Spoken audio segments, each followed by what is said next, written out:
Hello and welcome. This is still the introduction to oceanography for the online edition given at the State College for the summer courses, the 6-week edition. This video is on explaining to you how the quizzes and exams in this online course work. Now, there used to be an old format and there's a new format, and you are going to be assessed in the new format. It is an experimental format trying to improve the amount of information that students retain and the general success rate. Now, let me first explain how we used to do it in the olden days. Now, in the olden days, you were given weekly quizzes and major exams, and those were used to assess how well you did. They were primarily based on memorization, and the quizzes were intended to force you to keep up with the material on a continuous basis, because if you just started cramming when the time of the exam came around, not you personally, but students would, to a large degree, fail literally with an F grade the exams, because they are so involved and there's so much material that last minute cramming does not work. Now, about a quarter of the questions in the old assessments required logical synthesis and application, but most of it was memorization, memorization, memorization. All quizzes and exams were timed. The exams were also observed by an online proctoring service, which would monitor the students in camera and monitor the students' computer activity at the same time. And these quizzes and exams were all no materials, no notes. What was the problem with the old strategy? Well, some people are good at memorization, other people are not good at memorization. And if you memorize material, that does not necessarily mean you will keep it in your head. How do I know this? Because I used to be quizzed and examined in the same way, and I know from my past experience that 2 weeks after I had taken an exam, most of the material would have already left my brain. The same with the quizzes. So it's an extremely inefficient way to get students to actually understand and retain the information. Yeah. Oh, it's the same slide, isn't it? So how did the old quizzes work? Well, they were given on Friday, and they were due no later than 4 p.m. Eastern Standard Time. You had one go at it. There were 15 questions. They were on Canvas, multiple choice, true or false, and choose all that apply. They were not as large or as clinically analytical as the new questions, but they were closed book. And you had 2 minutes per question. You also only had one attempt. So, yeah. In general, these quizzes were the worst grade that any student got. Sometimes the exams were worse, but most of the time the quiz grades were the worst. They were positively terrible. And the old exams, well, similar to what today is the standard, everything that was covered in lecture was fair game. Everything in the book chapters was fair game. They were not open book. They were not open notes. And as I said, they were online proctored. There were a total of 60 questions, 2 minutes per question. Cheating was very, very difficult because you had somebody continuously watching you and what was happening on your computer. And sometimes the grades were even worse than the quizzes. Now, how did I try to help with that? Well, I provided study guides, which I still do, that focus you on the subject matters that you need to study. I also gave mock practice exams that covered the same material and were about the same difficulty level. And students could take them as many times as they wanted to prepare them. It helped for those students who actually used them. But in general, the material comprehension, meaning the understanding of material, was still pretty awful. So one other thing that I tried to do is I posted some general study tips based on modern learning theory, because nobody ever teaches a student how to study. What is the effective way of studying? I might actually make a video down the line on that as well, but for now, cramming is the most ineffective way of studying and retaining information. Go to the Canvas module because it's the tips for how to study for college exams. They're still up there, and every semester I had between 3 to 5 students wanting me to explain the process and to how successfully study in more detail, which I would always do. And every single one of those students all of a sudden did so much better on both quizzes and exams. So yes, when you see those strategies posted up there and you have more questions about them, contact me because they will also work for the new exams. Now, how did I come up with the idea of creating new types of assessments? I took an online seminar on creative and more effective assessment strategies. So, and after thinking the concepts over and comparing them with what I knew from my own experiences with psychology, I decided that yes, I should probably at least give it a try. And first of all, I changed the quizzes from a force the students to keep up with the materials and frighten them tool to an actual learning tool, rather than just an assessment. So I made the question open materials, and I changed the focus of the questions away from just memorizing the material to connecting, understanding, and analyzing the data. This means that the new questions are more difficult and more involved. This is why you still need to study and memorize some of the material, because any time you waste flipping pages through your notes or trying to look up, that is time that you do not have to think logically about the question. Now, I also thought that for the quizzes, I should allow multiple attempts at the quizzes with the highest score to be kept, because that way students can learn in the process and get positive emotional feedback, which is very important for the retention of information. Aha! Here's the psychological manipulation that comes into play that I mentioned in the introduction to the course video, if you've watched that already, which you should. But that is supposed to allow them to give greater improvement. Now, to make sure that it's not just the same quiz every time that you get to retake, the questions are drawn from a much larger question bank and are reordered and randomly assorted for every attempt. It also makes cheating and having another person sit next to you more difficult. And it also takes away the need for the online proctoring. So the new quizzes. Now the new quizzes will be due on Sunday rather than Friday.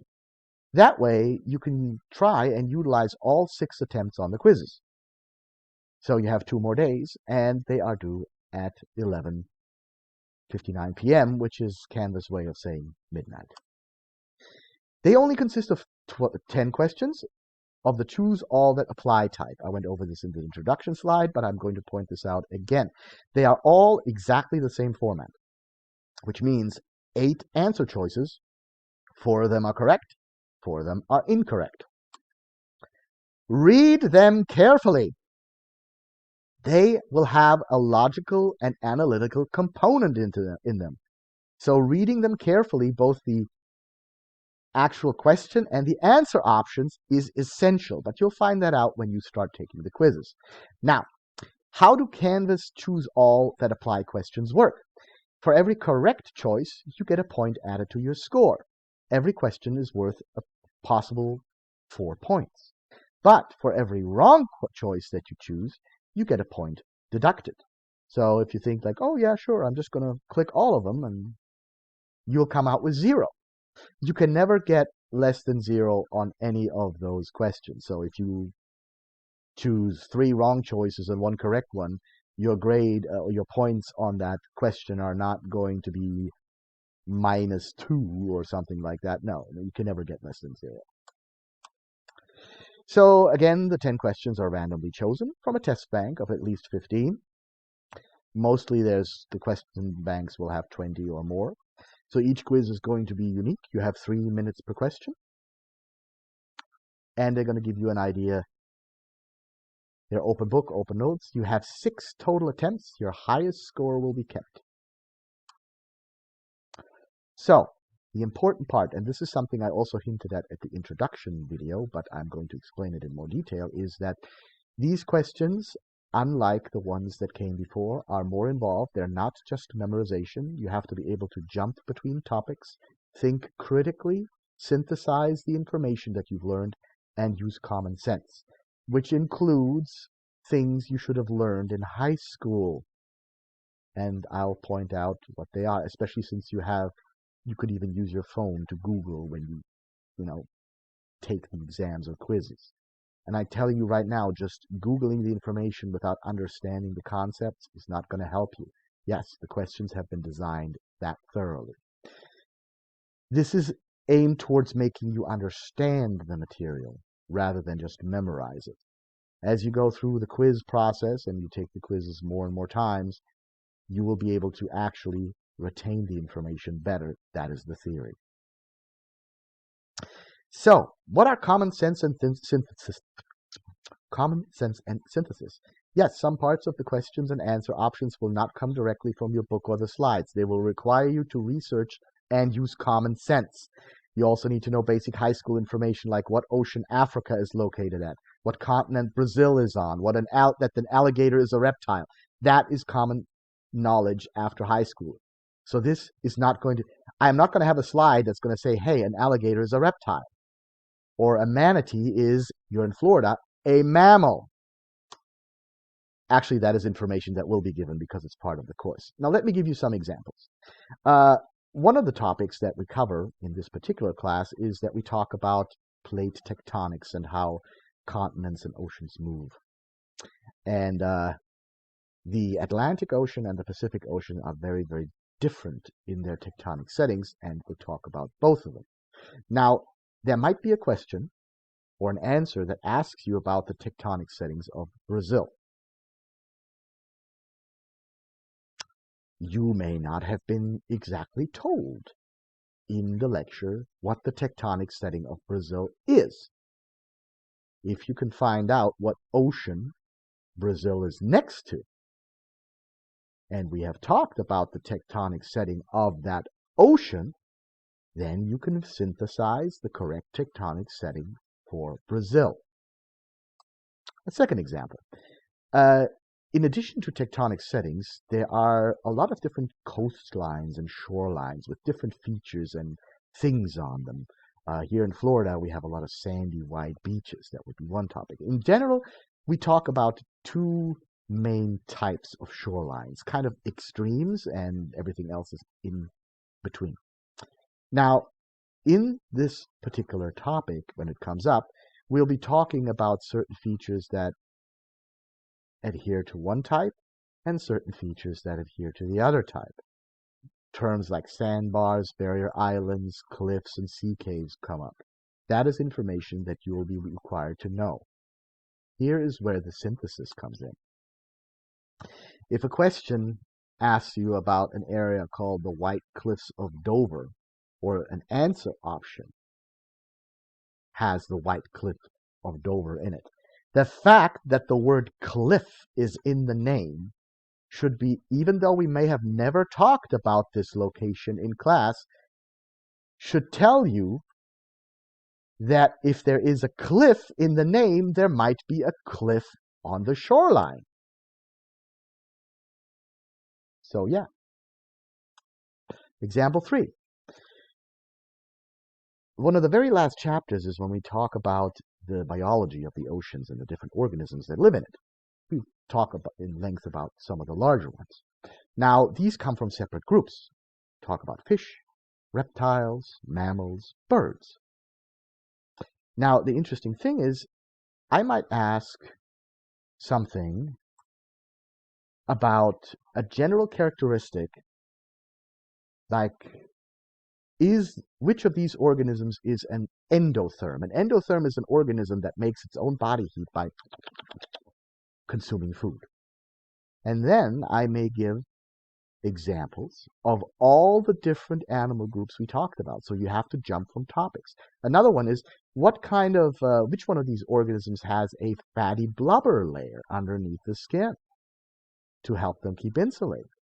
Another one would be, Which of these particular individuals gives live birth, or which one lays eggs? Interesting thing is, there are fish out there, for example, and we'll talk about those, and you need to know some of them lay eggs, some of them give live birth. So yes, so jumping topics and being able to remember some of this will require you and will be easier if you've actually studied the material rather than just hoping you can flip through the information as quickly as possible. And what about the exams? Well, you still get the study guides that shows you what topics are going to be important. The studying strategy that I mentioned earlier is still going to be posted on Canvas, how to study for a college exam, and I will still explain it in more detail to anyone who has problems with the exams and quizzes. I will still also give you mock practice exams, only now they will be based on the format of the new type of exam. And those questions from the mock practice exams are going to be the same as the quizzes. You can take the mock practice exams as many times. There's going to be whatever grade you get on it is not going to impact your grade whatsoever. It's just a training tool.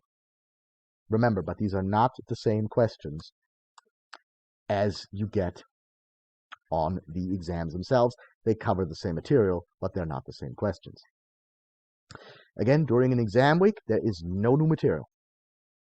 The only thing you do during exam week is prepare for the exams.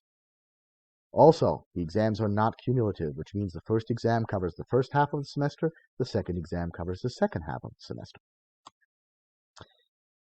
They consist of 25 questions of the same choose all that apply type as the quiz questions. They are not the same. They're also not the same as the practice exam questions. They just cover the same material.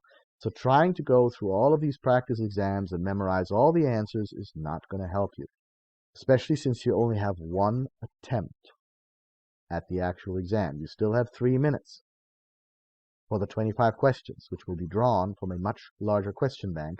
So each student will be given a completely unique exam, and the questions will be in completely random order, which is going to make cheating and in terms of multiple students trying to take the exam a much bigger problem. You're supposed to take the exam by yourself. Now, there's something. Oh dear, there's something missing here that I wanted to let you know. Now, in the quizzes and the exams, you will only ever be shown one question at a time.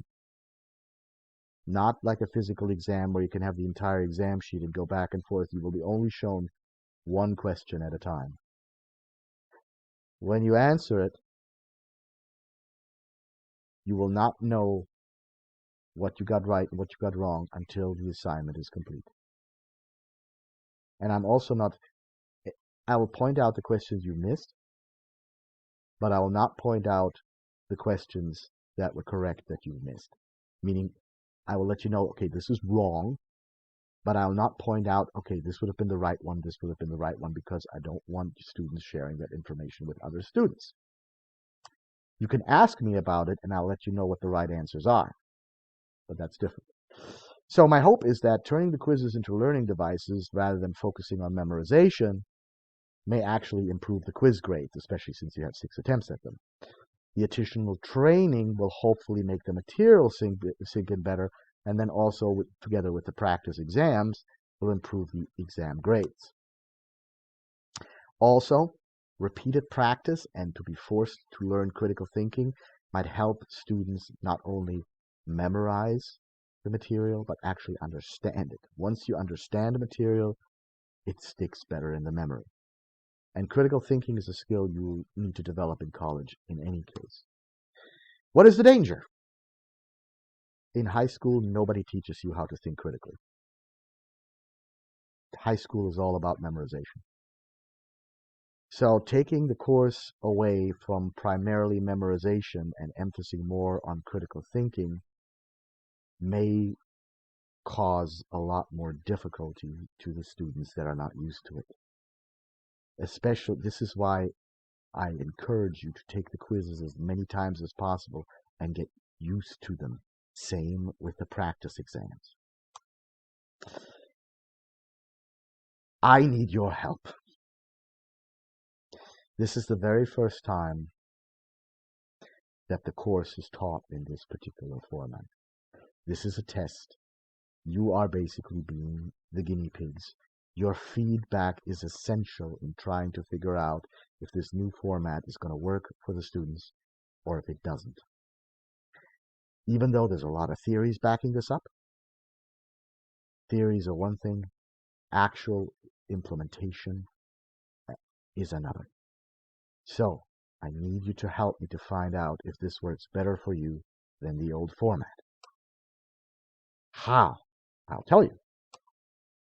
In addition to the quizzes and exams that you have to take, I will also provide you with the old format practice exam, the old format quizzes, so that you can see what they look like. And you can even take them. They will not impact your grade whatsoever to help you study.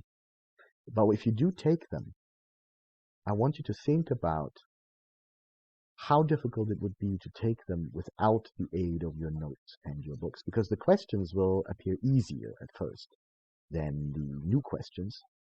But you have to keep in mind that you were supposed to take these exams under supervision and watchful eyes without your notes and any other devices present. So yes.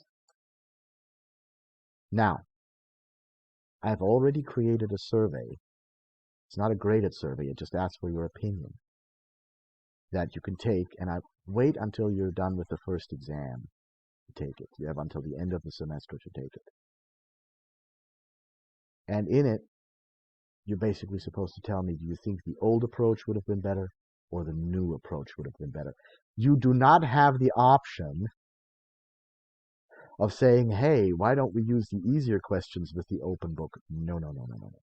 Now, oh yeah, and this the survey is worth another 2.5% added to your final course grade.